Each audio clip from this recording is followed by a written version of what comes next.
Really, the goal is just to use our stories to bring veterinary medicine to life for the pet caretakers of the world. And we're doing it because we believe that educating these caretakers is the most powerful thing that we can do to improve the life quality of all of the pets that we love. Hello, everyone. We made it. We're here. This is Dr. Natalie Keith at Northside Veterinary Hospital. Welcome to our podcast, Vet Tales. And I've got with me Dr. Goodall. Dr. Mariah Goodall. Also with Northside. Yep, we've been working side by side for 5 years and counting. Yeah. And we decided at some point in our passion for educating clients that we could turn it into a podcast. And that way we can have a wider reach, spread what we know, and hopefully answer some questions that are really common. Yeah, we originally started off just kind of doing some Facebook videos on it and then realized that, man, when we start talking about stuff, it's like a 20-minute project. We're like, wait, this is podcast length business going on here. So today, though, is our very first podcast ever. And so we decided that today's vet tale would be the tale of the beginning, how we became veterinarians and how the podcast was born. What about you, Dr. Goodall? How did your journey as a veterinarian begin? Well, when I was 3-ish, yeah. I want to say. Oh my gosh, yeah, that's a classic. I know. I wanted to be either a veterinarian or a paleontologist. Mm-hmm. Paleontology That's a tough decision to make. Those are it is. Yeah, that didn't pan out. But I did get to continue to pursue my love of animals. I do keep dinosaurs, aka chickens, at home, so that's kind of my hobby. That's true. I never really thought about your chickens being like your little baby dinosaurs. Yeah, they are. They're fun. They make dinosaur noises. Yeah, well, I'm obsessed with Jurassic Park, as you know, mm-hmm. but I don't have any chickens. I'm just too busy. Yet. I know. I should get some, but they bring up the coyotes too. Do you struggle with the coyotes? I don't. No. So anyway, you decided at 3 that I wanted to be a veterinarian, and at the time all we had were cats, and I desperately wanted a dog.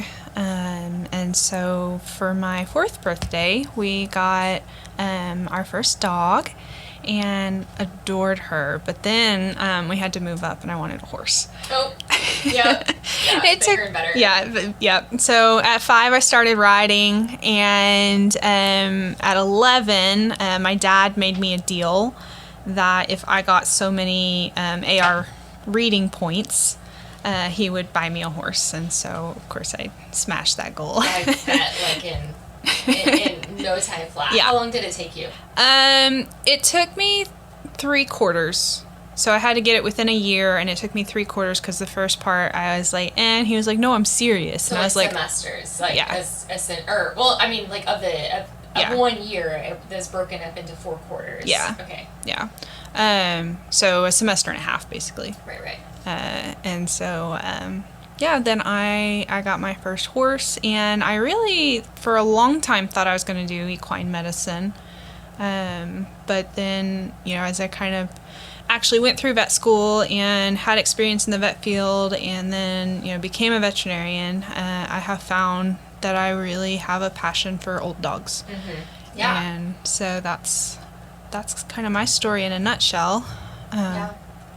And where I am with what I pursue. Yeah. Every time you change that, I hear something different. I'm sorry. Yes. I'm just personally hoping right now that when we play this back that we can hear you well, because you're a lot farther from your microphone than me. So we'll see. I don't know. But I feel like by the end of the episode, we're gonna have this thing down pat. Yeah. So for sure, we'll figure it out. We're smart cookies. Like, we didn't get this far by giving up. That's for sure. So now I'm working on rehab stuff, and that's just kind of where my journey has taken off. Mm-hmm. What about you? Your story? Yeah, mine is not the typical, when I was a little kid. I also, just for the record, have no memory of being 3. I don't know when my memory started, but it wasn't at 3. So maybe I thought I was going to be a veterinarian at 3. But I actually wanted to go into mass communications, and I wanted to be a motivational speaker. And then, like, I got to college and realized that wasn't a job you, like, apply for. I was like, oh, wait a minute. I don't know what I'm doing then. And so I got this, like, little job at this insurance company filing paperwork, and there was a lot of downtime, and I had this piece of paper that was this pro-con list, or like a list of careers I would consider, and it was relatively lengthy. And I just went through the process of, like, eliminating them one by one. Like, I was thinking maybe I would be in the OSBI and, like, do investigation stuff. And then I realized they had to carry a gun. I was like, can't. I would die the first day. Like, I'd shoot myself or something. And so I was like, nope. So I would just check them off. And then finally I went home one day. And I told my mom, this is true. It's maybe too much, but here we go. I said, Mom, I figured out what I'm going to do. And she says, okay, honey, what are you going to do? And I said, I am going to open up a second chance home for dogs. And she says, great.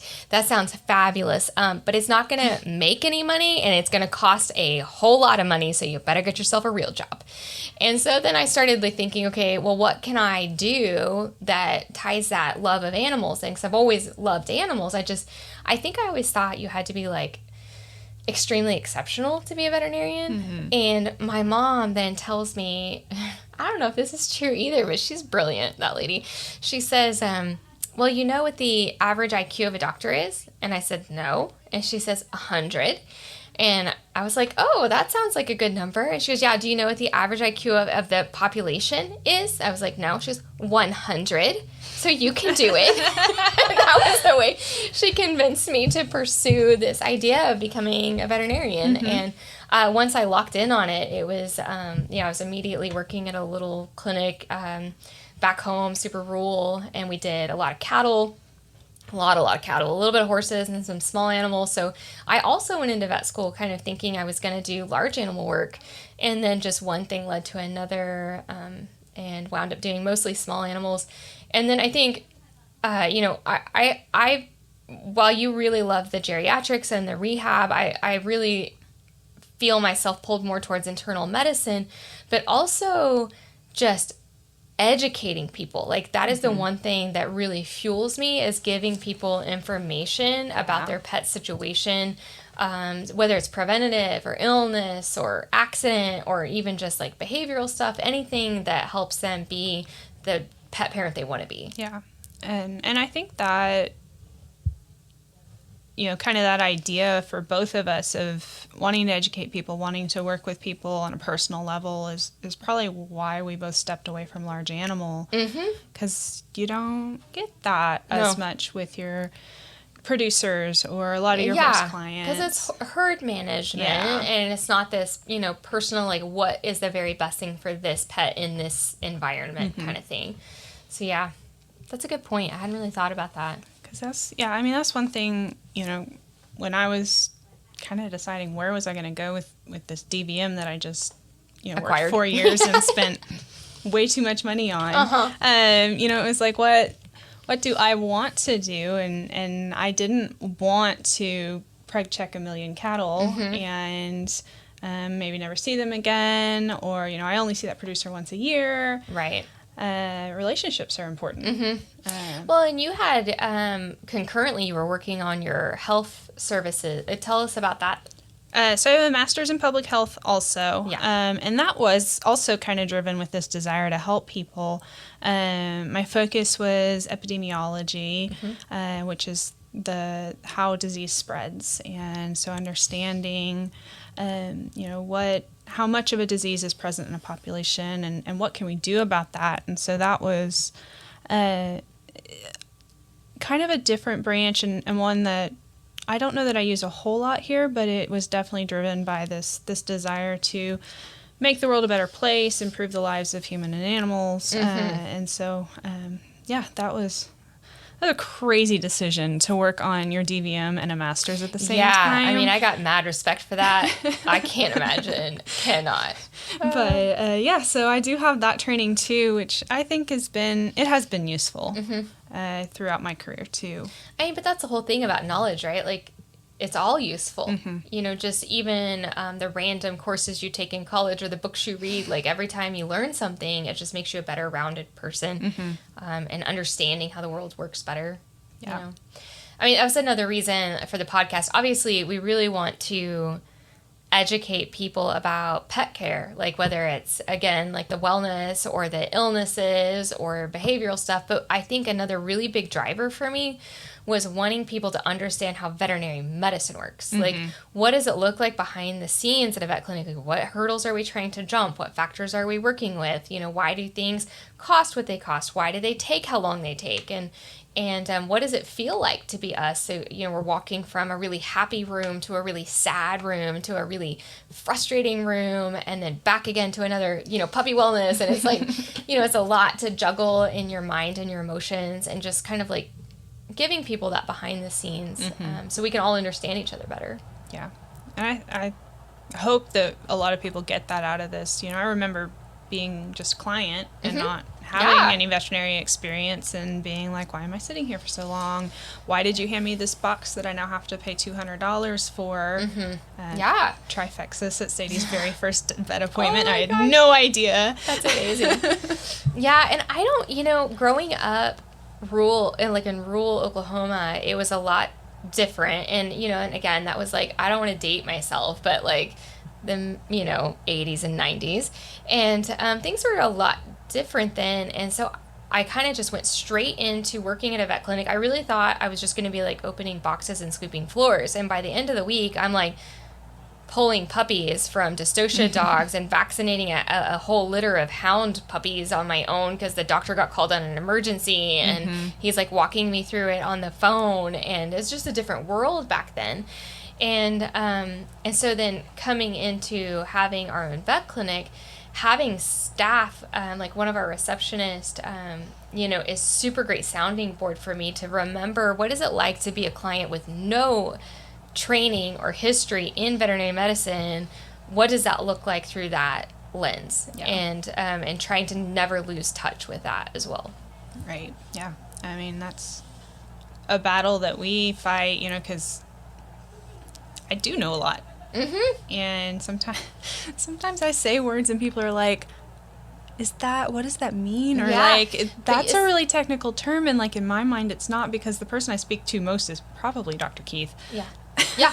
And so outside it's like, of my husband. It's like being bilingual. Yeah. And sometimes you can't remember which language you're talking. Uh-huh. Yep. Yeah. You have to like shift. Because you don't know what other people do or don't know. You know, sometimes like in a room, you'll find out pretty quickly that someone must be like a doctor or a nurse because they're saying words back to you that you're like, there's no way that you don't have medical background. Yeah. But for the most part, it is a juggle to remember to keep that perspective of what is it like to be us and to be the client and the owner and the mom of the dog or the dad of the dog, you know, and or when you've got the kids in the room too, and trying to, you know, be aware of what their understanding is. And it's just, So the whole point really is just that the podcast is designed to bring us all into the same line of knowledge and education to the best we can, and that keep that communication going. Yeah. Yeah. I mean, we'll see. We'll see. Yeah, and then the whole other, I guess that I think what I hope to do is every time we're bringing you a topic, to always have our own stories to go with it, which, you know, is sort of the whole point with the Vet Tales, is the tale of the itchy dog, as, you know, one of the ones that we're hoping to do next, because who doesn't love an itchy pet? They're abundant. They are abundant. They are. So it'll be a good topic.